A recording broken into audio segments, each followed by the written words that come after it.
Morjesta morjesta ja tervetuloa Suomen maajoukkueen hotellihuoneisiin.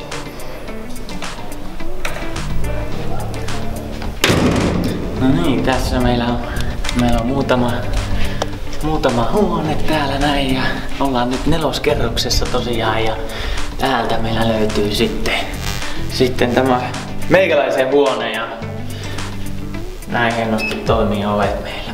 Muuta kuin tervetuloa. Tosiaan ensimmäisenä tässä näin niin meillä on tallelokero, joka toimii. Älkää kertoko kellekään koodia. Löytyy sieltä tablettia, passia, kaiken näköistä. Siinä on vähän meillä sitten asusteet heti hollilla, on teepaitaa, pikepaitaa ja sitten on takkia. Hienot on vermeet meillä. Sitten tuolta alhaalta löytyy vähän kenkävalikoimaa. Ja sitten löytyy täältä kuule meidän vessa. Nyt on vähän valoa maailmaa. Elikkä ovi avautuu näin hienosti.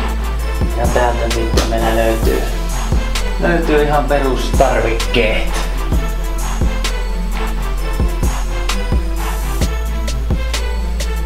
Suihkussa on mahtava lasiseinä. Jes, käydään vielä peremmälle, eli siitä löytyy hyvät sängyt, tyynyt on leveät. Ja tosiaan niin ihmiset, niin tämä ei ole mitä te ensimmäisenä luulette. Elikkä tällä laitetaan reijät kuntoon sitten huomista peliä ajatellen. Ja siinä sitten hyvä urheiluvoide kautta hevosvoide. Ja rentouttaa rasittuneita lihaksia. Lihakset pitäisi vielä löytää. Tyyny ehdottomasti. Number uno. Kokoa löytyy. Huikea. Saa muokata miten haluaa. Ja sitten löytyy televisio. Kokoon olisiko 32 tuumaa. Kanavia löytyy mukavasti 57 kanavaa. Ja sitten pöydältä löydetäänkin mediavastaavan työpiste, Red Bullia, vähän kuulokkeita, sitten on tietokone ja tällä hetkellä nähtävästi siellä on Facebook-jutut sitten auki. Yes. Vielä voitais käydä sitten kattoo vähän kattotiloja, että miltä siellä näyttää.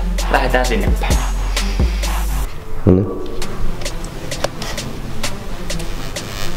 Täällä on selvästi bileet käynnissä, niin käydään vielä moikkaamassa jätkiä täällä.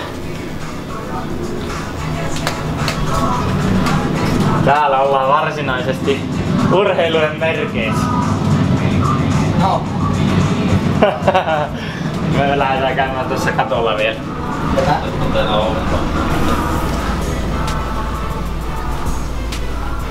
Jes, eli täältä löytyy sitten, päästään vähän ottaa raitista ilmaa ja niin käydään vilkassa minkälaiset näköalat täällä sitten on. Kuten huomaatte täällä oikealla puolella vähän maaseutua, mutta mikäs tämä parempaa kotoisissa fiiliksissä voidaan olla ja tässä nyt näkyy, että peleihin kun lähdetään tuonne vasemmalle liikenneympyrään ja sieltä sitten lähdetään vähän tuonne viistoon. Tässä näkyy hieman sitten kyläraittia ja tämmönen rauhallinen maalaiskylä tässä ympärillä, että tosi mukava paikka. Katsotaan vielä tuo takapihaa tuolta.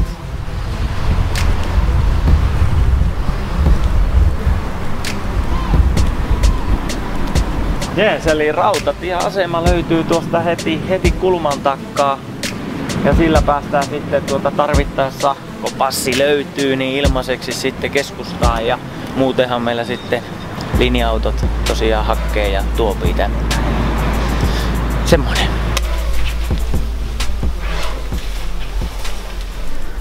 No niin, kiitoksia seurasta, mutta nyt tehdään aikaa lähteä ja nyt on päikkäriaika, että parempiko siitä lähdetään hippailemaan ja kohti muita maisemia.